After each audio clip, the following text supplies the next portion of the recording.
All right, let's get into it. Today, we're breaking down Malaysia's new economic plan, connecting all those big headlines you've been seeing directly to what's in your pocket. So, you hear about these huge national strategies, right? But the real question is, how does any of this actually connect to your household budget, your income, and the everyday cost of living? Well, that's exactly what we're going to unpack. Okay, let's dive in.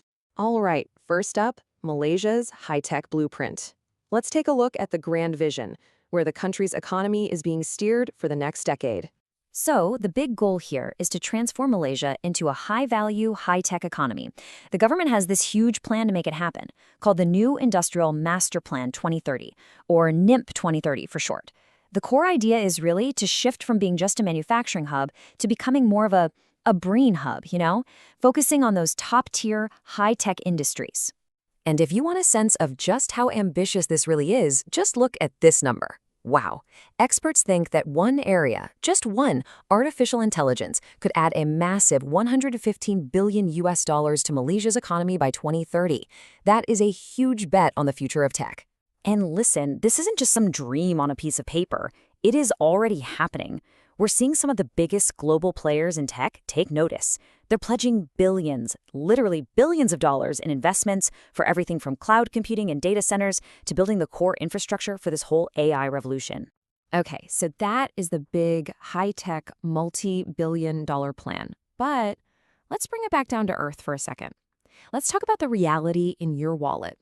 What is actually going on for the average Malaysian family right now? And this is where we see the central challenge. While the national median household income back in 2022 was about 6,300 ringgit, that number hides a massive, massive gap.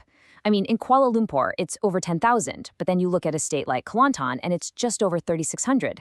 That is a huge difference.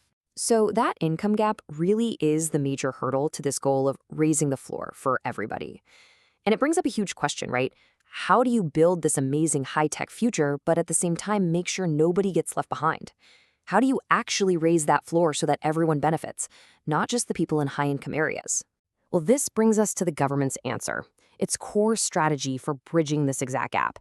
And this is probably the single biggest shift in economic policy we've seen in years, moving from subsidies to cash aid. For years, Malaysia has used what are called blanket subsidies. You know the deal. Everyone, rich or poor, gets a discount on things like fuel. Well, the government is moving away from that to a system of targeted subsidies. And the best way to think about it is like this. Instead of giving a small discount to everyone who walks into a store, they're sending a direct cash card to the families who actually need it most. Now, this big shift didn't just happen overnight. It's really been a gradual process. Starting back in 2022 with things like chicken and egg subsidies, the government has been slowly phasing out these broad price controls and replacing them with more direct cash aid programs. And that right there, that move from broad discounts for everyone to direct cash for those who need it, that's really the central aha moment in this whole strategy. If this breakdown is helping you see the bigger picture, go ahead and hit like and subscribe. That way you'll always stay ahead on Malaysia's biggest issues. So, to put it really simply, we're moving from a system of broad and kind of inefficient price controls that helped everyone, even people who didn't need it, to a much more focused approach. It's about giving cash directly to the households that are struggling the most. So how does this actually work in practice? Well, it boils down to two main programs, STR and SARA. STR is a yearly cash payment that gets sent right to your bank account. And SARA is monthly assistance loaded onto your MyCard, specifically for buying essential groceries. Together, they form the new core of the social safety net. But, of course, a major shift like this isn't that simple. It comes with its own set of financial pressures. So let's talk about the price of this plan and the challenges it brings for both the government and for businesses. One of the biggest pressures is, without a doubt, the national debt. A growing chunk of the government's yearly budget isn't going to new projects or services. Instead, it's just paying the interest on past debts. And as you can see, that percentage is steadily climbing. And this is exactly why managing government spending is so critical.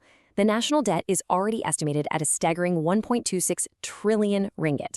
To put that in perspective, that's over 64% of our GDP, the value of everything produced in the country in a year, and that is higher than the official limit of 60%. At the exact same time, businesses are also being asked to shoulder more of the burden of raising the floor.